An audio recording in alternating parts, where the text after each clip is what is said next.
তাকে নিয়ে আমি নাচিনি, তোমার মতো অশিক্ষিত মানুষ নেচেছে। আমি তো বলেছি আমি কখনো ঠাকুরের গানকে প্রাধান্য দিইনি। ঠাকুর বলেছে ঠাকুর হলো জাতির শত্রু, ঠাকুর মুসলমানের শত্রু, ঠাকুর ঢাকা বিশ্ববিদ্যালয়ের শত্রু, ঠাকুর বাংলাদেশের শত্রু, ঠাকুর জাতির শত্রু, ঠাকুর হলো খ্রিস্টানদের সবচেয়ে বড় দালাল। মুসলমানেরা বাংলাদেশে বিপদে থাকে ইহুদি খ্রিস্টানের হাতে, আর ঠাকুর লন্ডনে বসবাস করে। এই ঠাকুর বলে ও কালিমা তোমার আকাশ, ও কালিমা তোমার বাতাস। আমি আজ থেকে 30 বছর পূর্বে বলেছি তোর বাপের আকাশ। সিলেট কোর্টে 5000 টাকার মামলা হলো, আমি ঠাকুরের অপমান করেছি। আমি ঠাকুরের অপমান করিনি। ঠাকুর বলেছে ও কালিমা তোমার আকাশ, ও কালিমা তোমার বাতাস। আমি বলেছি তোর বাপের আকাশ কালিমা। মুসলমানের বাচ্চারা অশিক্ষিত, ও প্রাধান্য দিতে পারে ঠিক ঠাকুরকে, তার গানকে প্রাধান্য দিতে পারে। আমি আব্দুর রাজ্জাক বিন ইউসুফ, আমার দেহে যতদিন শ্বাস আছে ততদিন ঠাকুরের এই গানের আমি 5 পয়সা দাম দিনে। ও ডেনে যে পেশাব পায়খানা পড়ে আছে তার সামান্য দাম ঠাকুরের গানের আমার কাছে নাই। ঠাকুরের গোটা দেহটাই মুশরিক।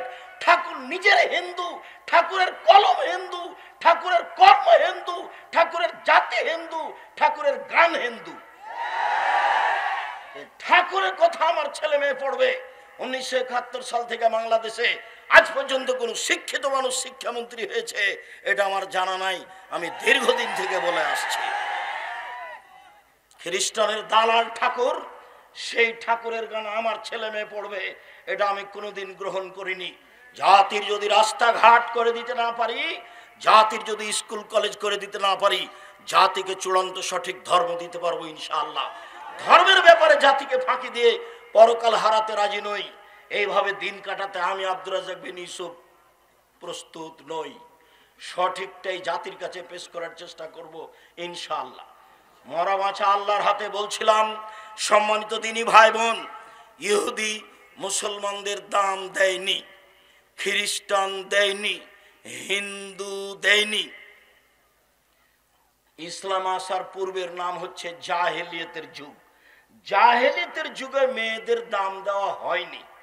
জাহেলিয়াতের যুগে, বন্যতার যুগে, বর্বরতার যুগে দাম দেওয়া তো হয়নি। সেই যুগে মেয়েদেরকে মাটিতে পুঁতে দেওয়া হতো।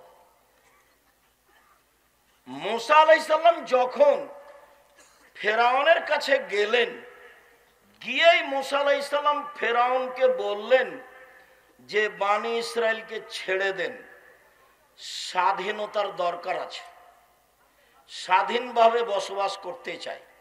আপনি আমাদেরকে দাস দাসী করে রেখেছেন, আমার বংশের লোকেরা আপনার বাড়ির দাস, আর আমার বংশের মহিলারা আপনার বাড়ির দাসী। আপনি তাদের সাথে জেনা করে সময় করে তাদেরকে আপনি এইভাবে রাখেন যুগ যুগ ধরে। আপনার বয়সে 1500 বছর। তো আমি এসেছি, আপনি বানি ইসরায়েলকে ছেড়ে দেন। আন আরসিল মা'ানা বানি ইসরাইলা, বানি ইসরায়েলকে আমাদের সাথে ছেড়ে দেন, আপনার অধীনে দাস দাসী হিসেবে রাখতে চায় না। লম্বা বক্তব্যের এক পর্যায়ে মুসা আলাইহিস সালাম যখন এই কথা বললেন, কালা ফেরাউন বলল, আলাম নুরাব্বিকা ফিনা ওয়ালিদা, কি ব্যাপার, তোমাকে আমি শিশুকালে বহুদিন লালন পালন করিনি? ওয়ালা বিস্তা ফিনা মিন উমরিকা সিনিনা, তুমি তো আমার কাছে তোমার বয়সের বহু বছর ছিলে, তুমি কি সেই মুসা নও? অফালতা ফালাতাকা আল্লাতী ফালতা, তুমি যা করেছ, তুমি তোমার কর্ম করেছ। এক থাপ্পড়ে তুমি মানুষ মেরেছ। আনতা মিনাল কাফিরিন, তুমি বড় অকৃতজ্ঞ। ফিরআউন মুসার সামনে ঘোষণা দিল। যখন মুসা আলাইহিস সালাম বললেন দাস হয়ে থাকতে রাজি নই,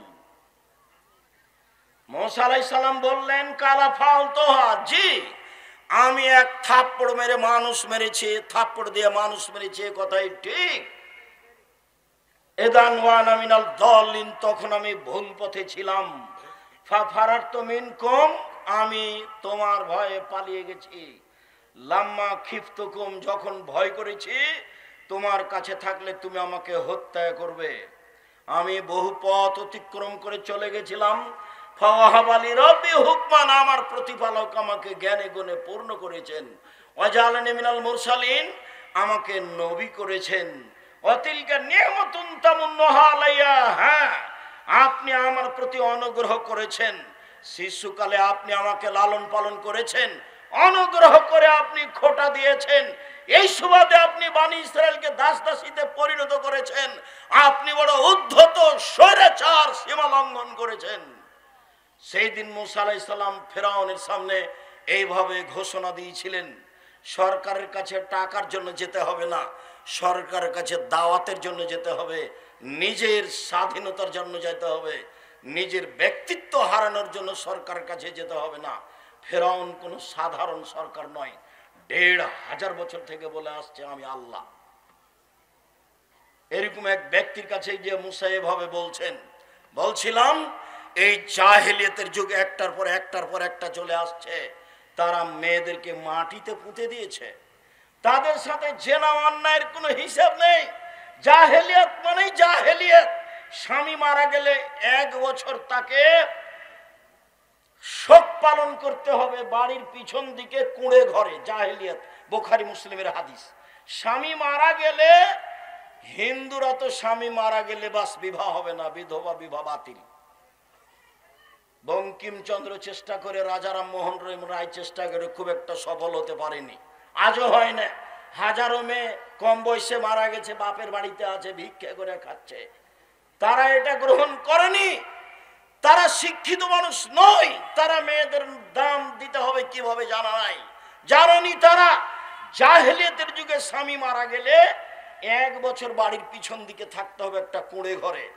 তাদেরকে খাবার দেওয়া হতো ওই প্লেটে, যে প্লেটে চুলা থেকে ছাই উঠানো হয়, ওদেরকে খাবার দেওয়া হতো পানির একজন একটা টিনের প্লেট ময়লা যুক্ত। 20 কুষ্ঠ হলে মানুষকে যেভাবে প্লেট বাসন দিয়ে থাকে সেইভাবে বিধবা নারীকে দেওয়া হতো। 1 বছর পরে তাদের বৈধ হওয়ার জন্য, স্বামী মারা গেছে শোক পালন থেকে পবিত্র হওয়ার জন্য অনেক সমস্যা ছিল। সেই সমস্যাগুলো বুখারীতে উল্লেখ হয়েছে। আপনাকে আমি মুখামুখি বলতে লজ্জা পাচ্ছি, তাই ছেড়ে দিলাম। জাহেলিয়াতের যুগে মেয়েদের দাম দেওয়া হয়নি। মহান আল্লাহ বলেন, অকারনা ফি বুয়ুতিকুন্না ওয়ালা তাবাররাজনা তাবারুজাল জাহিলিয়াতুল উলা, হে মুসলিম মহিলা তোমরা বাড়িতে থাকো।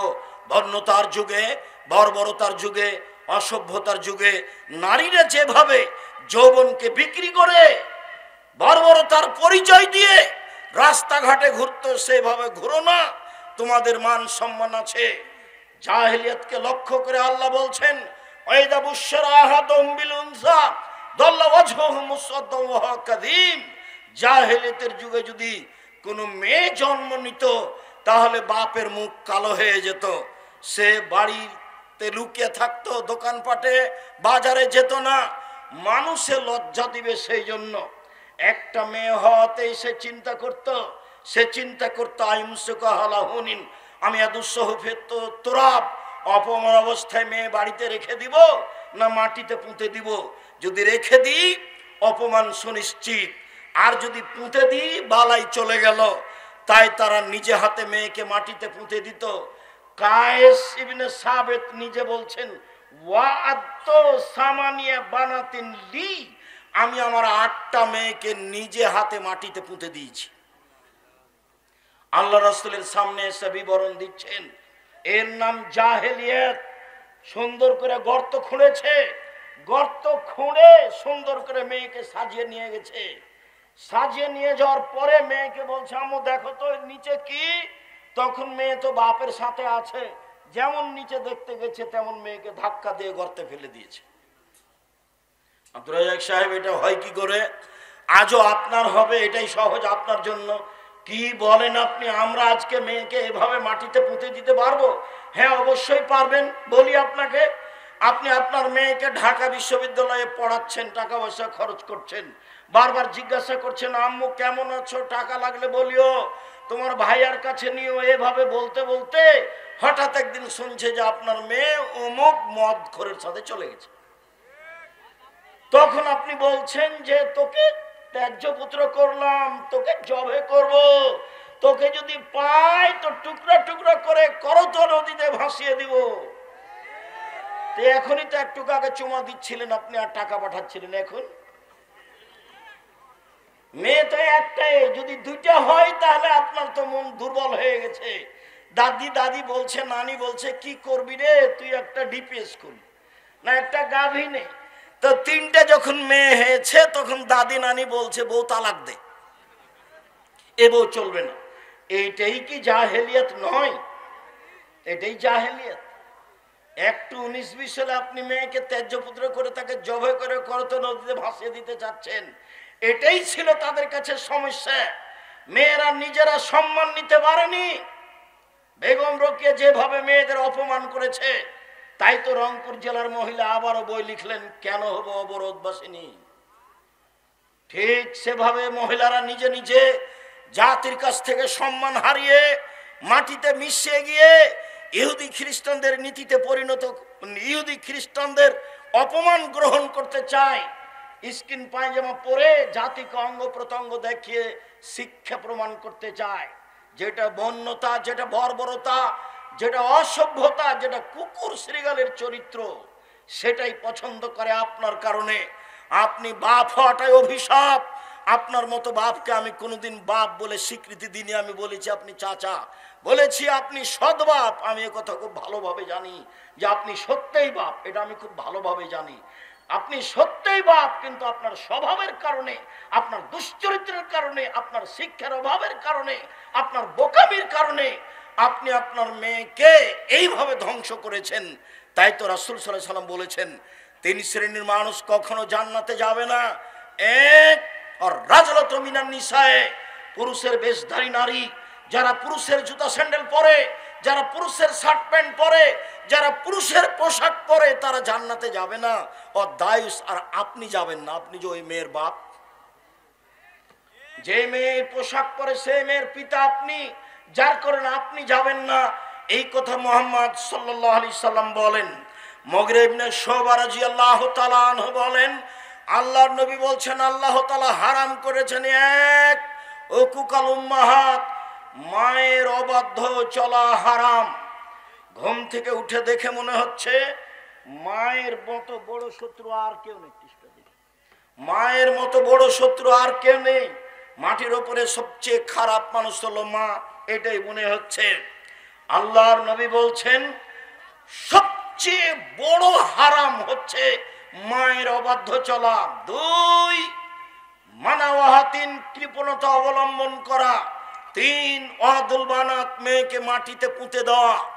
মেয়েকে মাটিতে পুঁতে দেওয়া হতো, তার নাম জাহেলিয়াত। জাহেলিয়াতকে উপেক্ষা করে আল্লাহর নবী যা বললেন, আল্লাহর নবী যা করলেন, লম্বা আলোচনার সংক্ষিপ্ত আপাতত এখানে শুরু করি। আল্লাহর নবী যা বললেন এটা আগে বলি, তারপর আল্লাহর নবী যা করলেন এটা পরে বলি। জাহেলিয়াত দূর করার জন্য তিনি যা বললেন, তাতে তিনি বললেন, পৃথিবীর মানুষ শুনে রেখো, মান আলা জারিয়াতাইনে, কেউ যদি 2টা মেয়ের লালন পালন করে, হাত্তা তাবলগা, বিবাহ দেওয়ার বয়স পর্যন্ত বিবাহ দিয়ে দেয়, ফাজ্জা হুয়া ওয়া আনা ফিল জান্নাতে হাকাজা, তাহলে সে মেয়ের বাপ আর আমি জান্নাতে এভাবে থাকবো। আঙ্গুল দুটি জমা করে দেখালেন। মনে রাখা ভালো হবে, আল্লাহর নবীর সাথে থাকা জান্নাতে অতীব কঠিন কাজ। একজন সাহাবী সন্ধ্যা রাতে আল্লাহ রাসূলের সামনে একটা মেশক আর পানি নিয়ে যে দিলেন, আল্লাহ রাসূল খুশি হয়ে গেলেন। বেশ ভালো তো, তুমি বুদ্ধি রাখো, তুমি সালমা শেতা, তুমি আমার কাছে কিছু চাও, যা চাইবে তোমার মন চাই সেটাই চাও। তখন সাহাবী বলছেন, আসআলুকা মুরাফাকাতাকা ফিল জান্নাত, জান্নাতে আপনার সাথে থাকতে চাই। তখন আল্লাহ রাসূল বলছেন, আগারে দালিক, না না না না, এটা নয়, এটা নয়, এটা নয়, অন্যটা অন্যটা অন্যটা বলো। তখন সাহাবী বলছেন, হোয়া জাকা, এটাই চাই। তখন আল্লাহ রাসূল বলছেন, আইনি বে কাসরাতি সুজুদ, তাহলে আমাকে তাহাজ্জুদ পড়ে সহযোগিতা করো। রাতে তাহাজ্জুদ না পড়ে আমার সাথে জান্নাতে থাকা যাবে না। নিয়মিত রাতে তাহাজ্জুদ। হিন্দুরা মহিলাদের দাম দেয়নি, আজও নয়, বিগত দিনেও দেয়নি। বিগত দিনে মৃত্যু স্বামীর সাথে আগুনে জ্বলে যেতে হতো, তার নাম ছিল সতীদাহ। অতীতের দিনে বিধবা বিবাহ ছিল না। একটা মেয়ের বিবাহ হয়েছে 6 বছর বয়সে, স্বামী মারা গেছে 6 বছর 6 মাসে, তাহলে একটা মেয়ের বয়স 6.5 বছর, তখন স্বামী মারা গেছে। তখন থেকে নিয়ে মরা পর্যন্ত তার আর বিবাহ হবে না। বঙ্কিমচন্দ্র, রাজারাম মোহন রায়, ঈশ্বরচন্দ্র বিদ্যাসাগর তারা চেষ্টা করে বিধবা বিবাহ বৈধ করার এবং নিজের পরিবারের ছেলে মেয়েদের বিবাহ দেওয়ার ব্যবস্থা করে চালু করার চেষ্টা করেছে। এরপরেও তারা আজও যে হিন্দু মেয়েদের দাম দিচ্ছে তা নয়। হিন্দু মেয়েরা বাপের জমি জায়গা পায় না, আজও তারা মেয়েকে জমি জায়গা অর্থ সম্পদ দেয় না। যা কিছু দেয় বিবাহের দিনেই দিয়ে শেষ করে। তারা বাপের মেয়ে হিসাবে বাপের অবর্তমানে জমি জায়গা অর্থ সম্পদ পায় না। হিন্দুরা মেয়েদের অতীতেও কোনোদিন দাম দেয়নি, আজও দিচ্ছে না, ভবিষ্যতে দিবে এরকম কোনো তাদের কাছে হিসাব নিকাশ বিদ্বানেরা অনুমান করতে পারে না। খ্রিস্টানেরা মেয়েদের দাম দেয়নি। খ্রিস্টানেরা মনে করেছে যে মেয়েরা হচ্ছে উপভোগীয় জিনিস, বাস যতদিন পর্যন্ত তাকে উপভোগ করা যায় ততদিন পর্যন্ত রাখতে হবে। যখন তাদের এরকম সময় পার হয়ে যাবে তখন তাদেরকে বৃদ্ধ আশ্রমাগারে রেখে দিতে হবে। ছেলে মেয়ে বাপ মা এটা কোনো হিসাব নেই।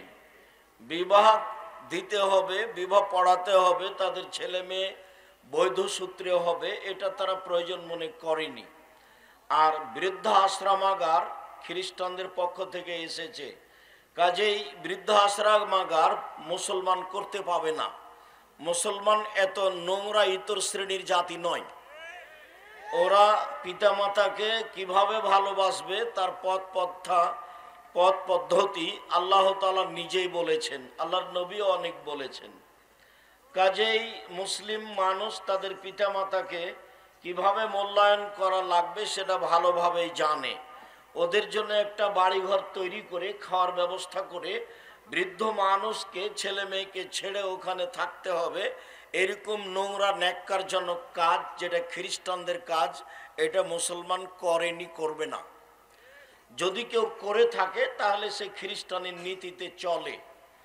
মধ্যেখানে একটা দুঃখজনক কথা বলে রাখি, সেটা হলো এই, রাসূল সাল্লাল্লাহু আলাইহি সাল্লাম আফসোস করে কয়েকটা কথা বলে গেছেন।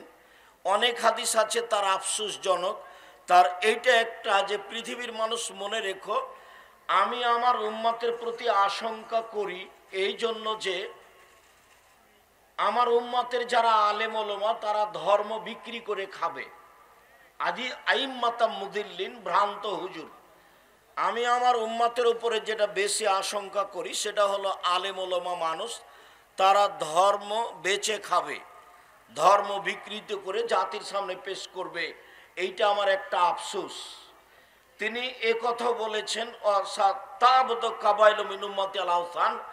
আমার উম্মত মূর্তি পূজা করবে। হিন্দুরা মূর্তি পূজা করে, সরস্বতী, ভগবতী, কালী, দুর্গা, তারা এগুলির পূজা করে। মুহাম্মদ সাল্লাল্লাহু আলাইহি সাল্লামের বাপ চাচারা অতীতের যারা চলে গেছে পৌত্তলিক, তারা লাত, মানাত, উজ্জা, হবল এগুলোকে আল্লাহ বলে মানত। মুহাম্মদ সাল্লাল্লাহু আলাইহি সাল্লাম যখন আসলেন তখন তার বংশের লোকজন 360 জন মাবুদ মানত বলে কোরআন হাদিস উল্লেখ করে। আমার উম্মত মূর্তি পূজা করবে, এটা আমার আশঙ্কা। তিনি তৃতীয় বাক্যে বলেছেন, আমার উম্মত হিন্দুদের সাথে মিশে যাবে। গান বাজনা বাদ্যযন্ত্র হিন্দুদের কাজ। এখন নির্দ্বিধায় মুসলমানের বাড়িতে, মুসলমানের ছেলেদের বড় মোবাইলে, মুসলমানদের দোকানপাটে গান বাজনা বাদ্যযন্ত্র চলে। অথচ রাসূল সাল্লাল্লাহু আলাইহি সাল্লাম বলছেন, লা তাবিউল কায়নাত, যারা গান বাজনা বাদ্যযন্ত্রে লিপ্ত তাদের ব্যবসা তোমরা করো না। ওলা তাস্তারহুন্না, তাদের তোমরা ক্রয় করো না। ওলা তুআল্লিমুহুন্না, মেয়েদেরকে তোমরা গান বাজনা শিখিয়ে দিও না। ওয়া সামানুহুন্না হারাম, এর মাধ্যমে যত পয়সা উপার্জন হয় সবই হারাম। দোকানে টিভি রেখে যে পয়সা উপার্জন করা হয় তা হারাম। হারামের ভাষাগুলিতে আল্লাহ রাসূল বলেছেন, ইন্নাল্লাহ হাররামা বায়াল খামরে ওয়াল মাইসিরে ওয়াল খিনজিরে ওয়াল আসনাম। আল্লাহ তাআলা মদকে হারাম করেছেন, আল্লাহ তাআলা জুয়াকে হারাম করেছেন, ওয়াল কুবা বাদ্যযন্ত্র, খেল তামাশা, ডুবি তবলা, হারমোনিয়াম, সেতারা দোতারা সবকে হারাম করেছেন। তারপরে তিনি বললেন খিনজিরা, সোর শুকুরকে হারাম করেছেন, ওয়াল আসনাম, পুতুলকে হারাম করেছেন। সব একই ভাষা। যেই ভাষা দিয়ে মদ হারাম করা আছে, যেই ভাষা দিয়ে জুয়া হারাম করা আছে, যেই ভাষা দিয়ে শুকুর সোর হারাম করা আছে, সেই ভাষা দিয়ে বাদ্যযন্ত্র, খেল তামাশা, ডুবি তবলা, হারমোনিয়াম, দোতারা, সেতারাকে হারাম করা আছে। ওই ভাষা দিয়ে আপনার পুতুলকে হারাম করা আছে। এরপরও আপনার বাড়িতে কাঁকড়া আছে, আপনার স্ত্রী যে তরকারি রাখা বাটিটা কিনেছে সেটা একটা কাতল মাছ। আপনার স্ত্রী যেটা আপনার একটা আয়না কিনেছে মুখ দেখার জন্য সেটা রুই মাছ। আপনার স্ত্রী যে একটা প্লেট কিনেছে ভাত খাওয়ার জন্য সেটাতে চিংড়ি মাছ আছে। আপনার স্ত্রী আপনার বাচ্চার পেশাব পায়খানার জন্য একটা পট কিনেছে, সেটা হলো ঘোড়া। আপনি যেদিকে যাবেন সেদিকে দেখবেন যে আপনার কাজকর্ম সব খ্রিস্টানদের সাথে মিশে আছে, হিন্দুদের সাথে মিশে আছে। এগুলো হলো হিন্দুদের কাজ। গান বাজনা, খেল তামাশা, বাদ্যযন্ত্র, ছবি মূর্তি, এগুলো হিন্দুদের কাজ। আপনার মেয়ের জন্য একটা জামা কিনেছেন ছেলের জন্য, সেটাতে আপনি দেখতে পাবেন কার্টুন। আর আপনার ছেলের মাথার চুল আছে তো ইহুদি খ্রিস্টানদের খেলোয়াড়দের মতো। আপনার ছেলের গায়ে গেঞ্জি আছে হিন্দুদের ইহুদিদের পোশাক, গান গেঞ্জির পিছনে 10 লেখা আছে, যাতে আমরা থুথুও ফেলি না। আপনার ছেলের গেঞ্জিটা যদি আমার এখানে টয়লেটে পড়ে থাকে তো আমি ওটা পা দিয়ে সরিয়ে দিয়ে পেশাব করব। ওই গেঞ্জিতে আমি আব্দুর রাজ্জাক বিন ইউসুফ পেশাবও করি না। আপনি কেমন নোংরা ইতর শ্রেণীর মানুষ, আপনার বিদ্যা বুদ্ধি সব কমে গেছে। আপনি ইহুদি খ্রিস্টানদের নীতির সাথে একবারে দিন রাত জীবন বাজি রেখে মিশে যাওয়ার চেষ্টা করছেন। তাই তো আল্লাহ নবী বলছেন, পৃথিবীর মানুষ, আমি দুঃখ সহকারে বলে গেলাম, ইসরাইল, ইহুদি খ্রিস্টান যেসব কর্মে লিপ্ত হয়েছে আমার উম্মাত সেই কর্ম করবে। মনে রেখো, ডান হাতের বিঘত যেমন বাম হাতের সমান সমান সমান, আমার উম্মাত তেমন নিয়ম নীতিতে, কাজকর্মে, খাসলাতে, অভ্যাসে, পোশাক আশাকে, চলাফেরাতে, খাতা কলমে মিশে যাবে ইহুদি খ্রিস্টানের সাথে সমান সমান। তিনি বললেন, পৃথিবীর মানুষ মনে রেখো, হাদুয়া নাল বিন নাল, ডান পায়ের জুতা যেমন বাম পায়ের সমান, ডান পায়ের জুতা যেমন বাম পায়ের সমান সমান সমান, তেমনি ভাবে আমার উম্মত ইহুদি খ্রিস্টানের সাথে মিশে যাবে সমান সমান। এই পর্যন্ত বলে তিনি চুপ থাকলেন না। এবার ভাষাগত তিনি নিচে নামতে লাগলেন। নিচে নামতে নামতে নামতে বলছেন, পৃথিবীর মানুষ মনে রেখো, ইহুদি খ্রিস্টান যদি মায়ের সাথে জেনা করে থাকে তো আমার উম্মত তাদের সাথে মিল দিতে গিয়ে মায়ের সাথে জেনা করবে। হাদিস তো সহি। আপনি বগুড়ার মানুষ, মাথায় টুপি আছে, প্রতি রামাজানে উমরা করেন, হজ করেন। এখন আপনার মেয়ে আপনার সাথে আছে, স্কিন পায়জামা পরে আছে, আপনি হাজি, আপনার লজ্জা হয় না, শরম হয় না? লজ্জা একটা ভাষা, আপনি জানেন না? লজ্জা যে একটা শব্দ আপনার যেটা জানা নাই কেন? রাসূল সাল্লাল্লাহু আলাইহি সাল্লাম বলছেন এইভাবে, আর আল্লাহ বলছেন, বুঝেও বুঝে না ওরা, অন্তর আছে বুঝে না, দেখেও দেখে না ওরা, চক্ষু আছে দেখে না, শোনেও শোনে না ওরা, কান আছে শোনে না। উলায়েকা কালানাম, তারা পশু প্রাণীর মতো, তারা গরু ছাগলের মতো, তারা কুকুর শ্রীগালের মতো, বালহুমাজাল, বরং তার চেয়ে খারাপ। আপনাকে আমি কুকুর শ্রীগালের চেয়ে খারাপ মনে করি। আর আপনার পরিবারকে, আপনাকে যদি আমি অশিক্ষিত প্রমাণ করতে না পারি, আমি জাতির সামনে বক্তব্য দিব না। যেই টিভিতে ল্যাংটা মেয়ে নাচছে সেই টিভির সামনে বসে আছেন আপনি, আপনার স্ত্রী, আর আপনার মেয়ে, আপনার ছেলে, আপনার বৌমা, সবাই মিলে বসে আপনি একটা ল্যাংটা মেয়ে দেখেন, তখন আপনি শিক্ষিত? তখন আপনার লজ্জা আছে? তখন আপনি পশু প্রাণীর চেয়ে ভালো, যে না আপনি কুকুর সিরিয়ালের চেয়ে খারাপ। যদি আপনার এতে বিশ্বাস না হয়, মন কষাকষি ভাব হয়, তো একবার আপনি আমার সাথে বসেন, পার্সোনাল, দেখি আপনার অবস্থা কি। আমি 30 বছর থেকে বলছি, আপনাকে যদি আমি মূর্খ প্রমাণ করতে না পারি, আজকে বগুড়ার মাটিতে বক্তব্য চালু করেছি, বন্ধ করে চলে যাবো, আর কোনোদিন জাতির সামনে আসবো না ইনশাআল্লাহ।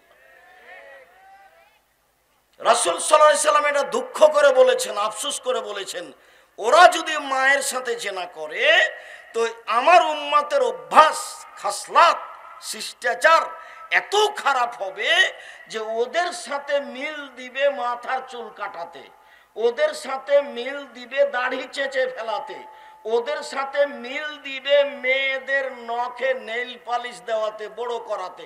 এটা তো ইহুদি খ্রিস্টানদের পতিতালয়ের মেয়েদের বৈশিষ্ট্য। নখ বড় রাখা, নখে নেইল পালিশ দেওয়া, এটা তো ইহুদি খ্রিস্টানদের পতিতালয়ের মেয়েদের বৈশিষ্ট্য।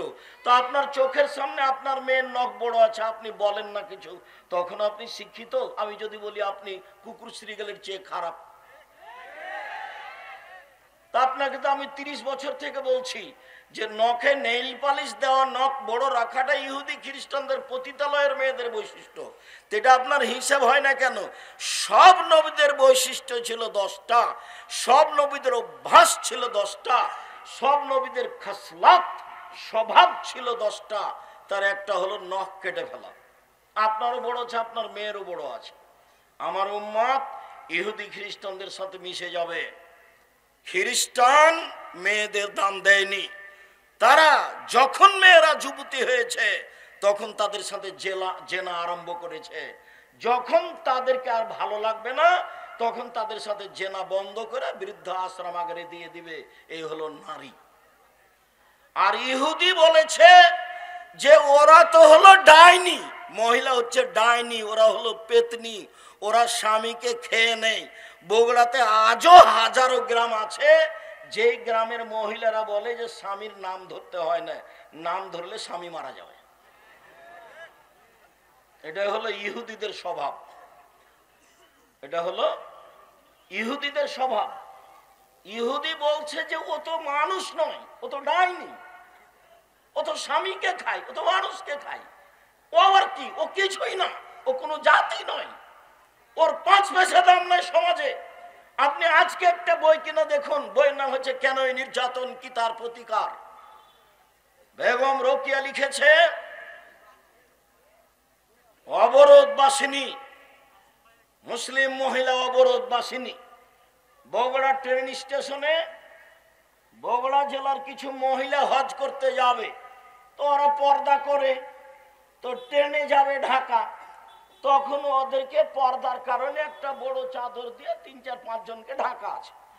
তখন টিকিট মাস্টার একটু বের হয়েছেন বাইরে, দেখবেন সবকিছু দেখছেন, অনেকগুলি বস্তা মনে হচ্ছে পর্দা দিয়ে ঢাকা আছে, তো পা দিয়ে লাথি মেরে মেরে দেখছেন যে এগুলো কিসের বস্তা।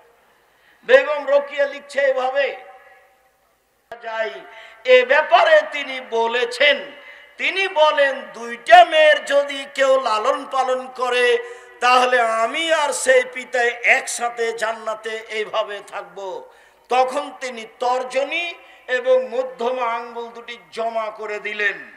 এইখানে আর একটা কথা আছে, তিনি বলেছেন মানালা কাফুলিল ইয়াতীম, কেউ যদি এতিমের লালন পালন করে, সেই ব্যক্তি আর আমি জান্নাতে এইভাবে থাকব। তখনও তিনি তর্জনী এবং মধ্যমা ইশারা করে দেখালেন, তবে 2টার মধ্যে একটু ফাঁকা রাখলেন। এতিমের লালন পালন করলে আমার সাথে থাকা যাবে, তবে একবারই সাথে নয়। এই যে হাদিস বুখারী মুসলিম, কেউ যদি 2টা মেয়ের লালন পালন করে, তাহলে সেই পিতা আর আমি একসাথে।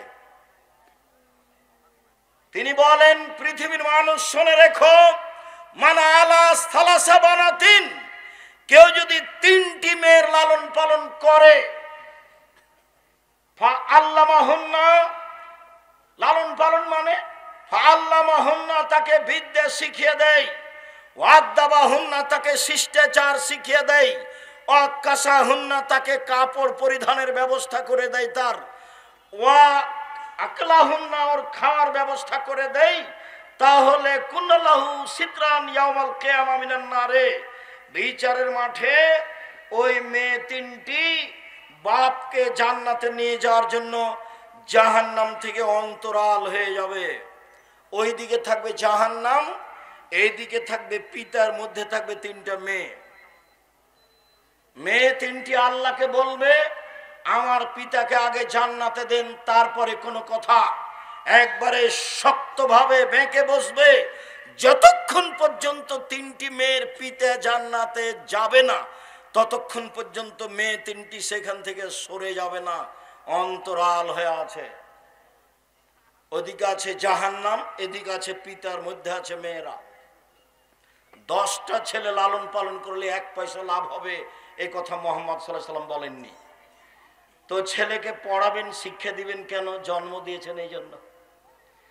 যদি শিক্ষা না দেন, এখন যা পাপ করবে সব আপনার, যা পাপ করবে সব আপনার। ছেলে বলছে যে আমার বয়স 30-35 বছর, তবু আমার বাপ বিবাহ দেয় না। তখন আমি নিরুপায় হয়ে জেনার সাথে থাকি। যত জেনা আছে সব পাপ আপনার। যত মোবাইলে ল্যাংটা মেয়ে দেখে আপনার ছেলে চক্ষু ঠান্ডা করছে, কলিজা ঠান্ডা করছে, মন ঠান্ডা করছে, সব পাপ আপনার। আল্লাহ রাসূল বলছেন, পৃথিবীর মানুষ শুনে রেখো, আমার উম্মতের উপরে আমি আশঙ্কা করে গেলাম গোপন পাপের। মোবাইলে মানুষ এইভাবে গোপন পাপ করবে, এটা রাসূল সাল্লাল্লাহু আলাইহি ওয়াসাল্লাম জানতেন না, তবে তিনি বলে যাচ্ছেন আমার উম্মত গোপন পাপে লিপ্ত হবে, এটা আমার আশঙ্কা। বাপ ওই ঘরে ল্যাংটা মেয়ে দেখছে, মা এই ঘরে ল্যাংটা মেয়ে দেখছে, তুমি এই ঘরে ল্যাংটা মেয়ে দেখছো, তোমার বোন ওই ঘরে মেয়ে ল্যাংটা মেয়ে দেখছে। এক বাড়িতে সব ঘরে ঘরে সব ল্যাংটা মেয়ে ব্যস্ত, সবাই ব্যস্ত। আর তোমার বাপ বৃদ্ধ হয়ে গেছে, সেটা একটু বলি। তোমার বাপ তাহাজ্জুদ পড়তে উঠে, আব্দুর রাজ্জাক সাহেব চাপ দিয়েছে, তখন রাত 3টায় উঠেছে, সুন্দর করে অজু করেছে। অজু করার পরে বলছে, আচ্ছা একটু টিভিতে কি আছে দেখি তো। যেমন টিভি চালু করেছে, বিশাল আকৃতিতে ল্যাংটা মেয়ে চলে এসেছে। কোথায় যে তাহাজ্জুদ গেল। এই চরিত্র তোমার বাপের, এই চরিত্র তোমার। দোকানে বসে বসে তোমার বাপ ঘন্টার ঘন্টা সময় কাটায়। এশার সালাত আদায় করতে গিয়ে মাথায় টুপি পরে মাথায় দিয়ে দোকানে বসে থাকে, দোকানে ল্যাংটা মেয়ে নাচে। তোমার বাপ এখন বলুক যে আমি ভালো মানুষ। আল্লাহর নবী এশার সালাতের পরে কথা বলাকে ঘৃণা করতেন। আল্লাহর নবী এশার সালাতের পূর্বে ঘুমিয়ে যাওয়াকে ঘৃণা করতেন। হাদিস বুখারী মুসলিম। আমি বলেছি বাড়িতে প্রেসিডেন্ট আইয়ুবের মতো করে মার্শাল্লাহ জারি করে রাখতে হবে, কারফু। রাত 10টার পরে কেউ এখানে জেগে থাকতে পাবে না। এই বাড়িতে রাত 10টার পরে কথা বলা নিষিদ্ধ, পড়াশোনা ব্যতীত। এটা ঘোষণা থাকবে বাড়িতে। তাহলে 10টায় ঘুমিয়ে গেছে 5 ঘন্টা, তাহলে কতটা বাজলো? 3টায় আপনি উঠে যান, আপনার ছেলে উঠে যাবে, নিজ নিজ ঘরে 2 রাকাত সালাত আদায় করে আল্লাহকে বলবে যে তুমি আমাকে এদেশের সবচেয়ে বড় শিক্ষিত করে দাও। তার তো রহমতের অভাব নেই। তুমি আমাকে বগুড়া শহরে একটা জমির ব্যবস্থা করে দাও। তুমি আমার এই ভ্যানটা ভেঙে গেছে, একটা নতুন ভ্যানের ব্যবস্থা করে দাও। যা বলতে চাই এখনই বলতে হবে, এটাই সময়। জীবনে কিছু করতে না পারলে অন্তত এই সময়ে কিছু বলেন। 4টা কাজ মনে রাখবেন। 1 5 ওয়াক্ত সালাত, 2 হালাল রুজি, 3 কোরআন তেলাওয়াত, 4 আড্ডা পিটা জীবনের জন্য হারাম, চিরদিনের জন্য হারাম। 2 জন যেখানে বসে আছে সেখানে বসবেন না। যদিও আজকে আব্দুর রহিমের বক্তব্যের পরে আমাদের বক্তব্য চলে না, তারপরেও আমি যেহেতু এসেছি, কেমনে ফিরে যাই এটা একটা কেমন কেমন লাগে, তাই আমি আপনাদের সামনে দাঁড়িয়ে আছি। নাহলে আমিও চাচ্ছিলাম যে যা হয়েছে হয়েছে, সালাম দিয়ে চলে যাই। আব্দুল্লাহ কি বলেছে আমি তখন শুনিনি। আমি আপনার কাছে যেটা বলছি, আপনি আমার দিনী ভাই দিনী বোন, নিজের ছেলে মেয়ের জন্য যেমন বলেন, আব্দুল্লাহ, আব্দুর রহমান, আব্দুর রহিম তাদের জন্য বলবেন। আল্লাহ যেন তাদের খিদমত কবুল করেন। বলছিলাম সম্মানিত দিনী ভাই বোন, রাসূল সাল্লাল্লাহু আলাইহি সাল্লাম বলেন, পৃথিবীর মানুষ শুনে রেখো, মান কানা লাহু সালাসা বানাত, কারো যদি 3টা মেয়ে থাকে, ফাআল্লামাহুন্না, তাকে বিদ্যা শিখিয়ে দেয়, ওয়াদাবাহুন্না, শিষ্টাচার শিখিয়ে দেয়, ফালাহুল জান্নাহ, সে জান্নাতে যাবেই। এটা আল্লাহ রাসূল মুখে বলেছেন। মেয়েদের দাম আল্লাহ রাসূল নিজে মুখে দিচ্ছেন। জাহেলিয়াতকে উপেক্ষা করে আপনি দেখুন। আমি শিষ্টাচার বলতেই যে হাদিসটা অহরহ বলে থাকি, সেটা একটু শুনিয়ে রাখে। এই ছেলে, বসো, একটু থামো, বিরক্ত হচ্ছ কেন? আমি তো তোমার জন্য এসেছি কষ্ট করে। আমি কয়েক মিনিট পরই কথা শেষ করব ইনশাআল্লাহ। তুমি একটু ধৈর্যের পরিচয় দিবা, দয়া করে কোনো কাজ দেখায় না এখন। আর এত দীর্ঘ সময় অপেক্ষা করছি আমি তোমার জন্যই। সম্মানিত দিনী ভাই বোন, জাবের রাদিয়াল্লাহু তাআলা আনহু বলছেন, রাসূলের সাথে যুদ্ধ করে আসছিলাম, যুদ্ধে আমিও শরীক হয়েছিলাম রাসূলের সাথে। মদিনায় ঢুকবো, আল্লাহ রাসূল বললেন এখানে সবাই থামো, থাকো, সকালে বাড়ি যাব। আমি জাবের বললাম, আল্লাহর নবী, আমি নতুন বিবাহ করেছি, এই ছেলেরা তোমরা যারা দাওয়াত আল্লাহর জন্য আদায় করতে চাচ্ছিলে, 1 মিনিট দাওয়াত আল্লাহ। আমি 1 মিনিট, এই ছেলে শোনো, আমি মসজিদ বাসা থেকে বের হয়ে মসজিদের দিকে যাই রাজশাহীতে, তো দেখি গাড়ির গায়ে লেখা আছে দাওয়াত আল্লাহ। তো আমি বুঝতে পারিনি, আচ্ছা দাওয়াত আল্লাহ কি জিনিস। তো কয়েকদিন দেখার পরে একদিন বলছে আব্বু, আব্দুল্লাহকে, আব্বু আর দাওয়াত আল্লাহ এটা কি? তখন আমাকে বলছে, আব্বু আপনাকে তো আমি প্রায় 30 বছর যাবত দাওয়াত দিতে দেখলাম, আর আমিও দেশ বিদেশ মোটামুটি ভালোই ঘুরলাম, তাতে দেখছি যে আমরা হচ্ছি ইহুদি খ্রিস্টানদের দাস দাসী, নইলে আমরা যারা বাংলাদেশি ইঞ্জিনিয়ার তারা হলাম পদ্মা সেতুর লেবার, আর ওরা হলো পরিচালক, টাকা আমাদের, সবকিছু ওদের। তো নিজেকে দাস দাসী থেকে মুক্ত করতে হলে কোরআন সুন্দর করে শিক্ষার এবং আকীদা সুন্দর করে সংশোধনের বিকল্প পথ নেই। তাই আমি চিন্তা করলাম একবারে সারা বাংলাদেশ জুড়ে, টেকনাফ থেকে তেঁতুলিয়া, আমি সারা বাংলাদেশ জুড়ে মক্তব পরিচালনা করব। সে উদ্দেশ্যে জামিয়া সালাফের একটা শাখার নাম দিয়েছি দাওয়াত আল্লাহ। আল্লাহর পথে দাওয়াত, মসজিদ ভিত্তিক শিক্ষা কার্যক্রম, দাওয়াতি কার্যক্রম মসজিদ ভিত্তিক চলবে। আপাতত 450 মসজিদ চালু আছে জামিয়া সালাফের পক্ষ থেকে।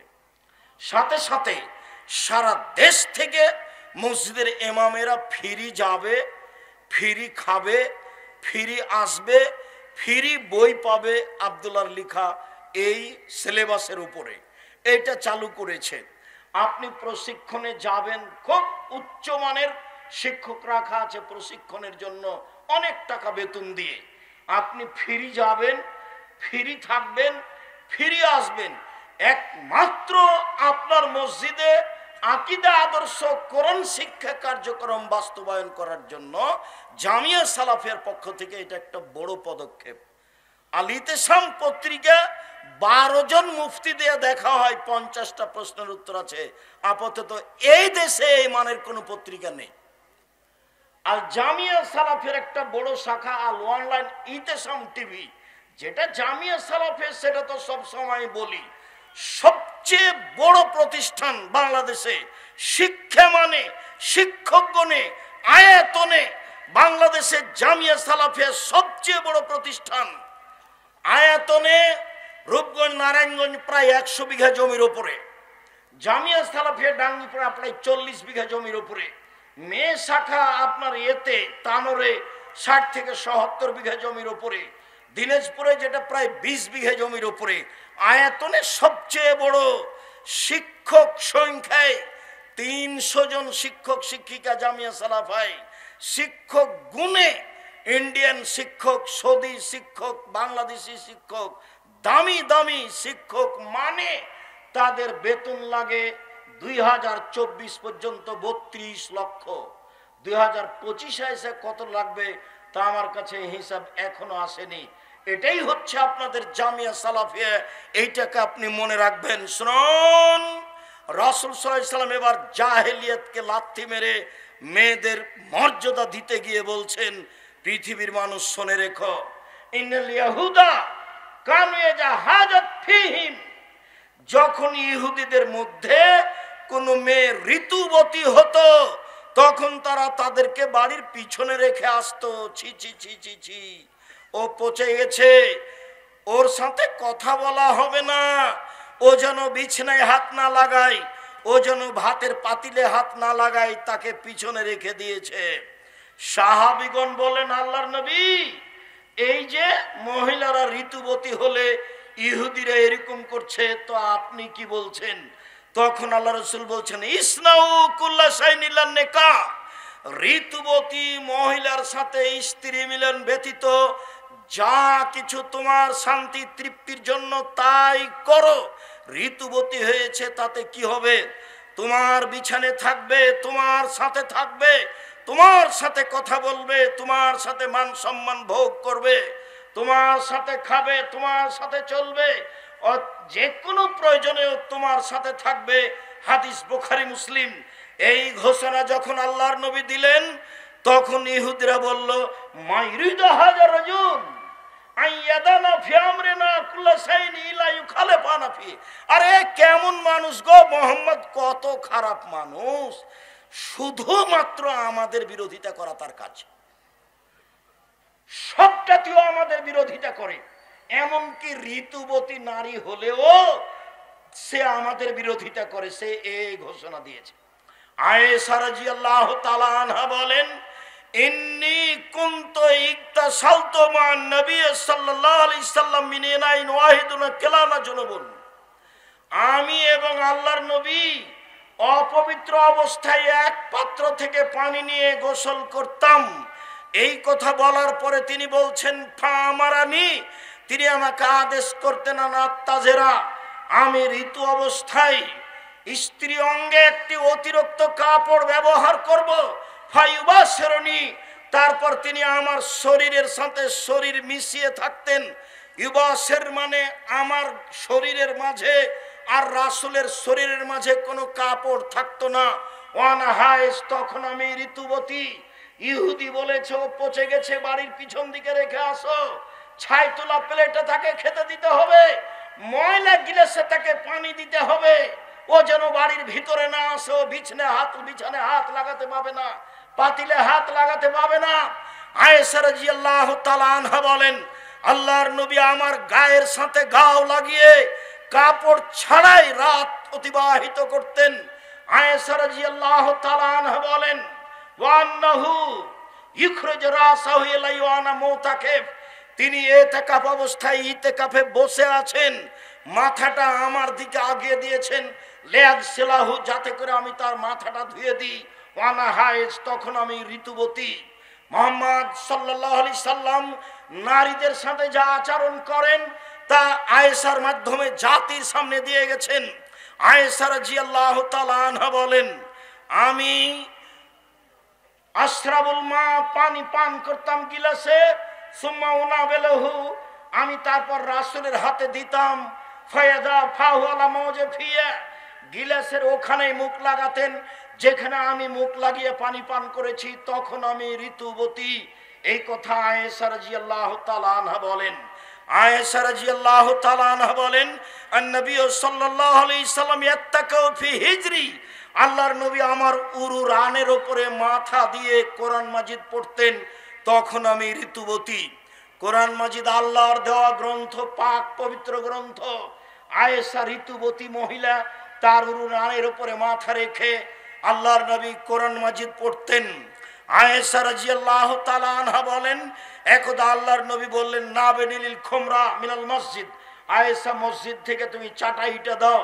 আমি বললাম, আমি ঋতুবতী। আল্লাহ রাসূল বললেন, ইন্না হাইজাতাকে লাইসাত ফিয়া, দেখে আয়েশা, তোমার ঋতু তোমার হাতে লেগে নেই। সম্মানিত দিনী ভাই বোন, আমি বলছিলাম রাসূল সাল্লাল্লাহু আলাইহি সাল্লাম নিজে নারীদের সাথে কি আচরণ করতে হবে তা দেখিয়ে গেছেন যখন তারা ঋতুবতী। আর যারা ভালো তারা কিভাবে চলবে স্বামীর সাথে সাংসারিকভাবে তা পূর্ণ মান দিয়েছেন। তাতে তিনি বলেছেন, পৃথিবীর মানুষ মনে রেখো, নারীদের সম্মান অনেক বেশি। তারা যদি 4টা কাজ করতে পারে, জান্নাতের সব দরজা খোলা। একটু থামেন, শেষে চলে আসে। কেউ কেউ গেছে এর জন্য রুমাল নিয়ে?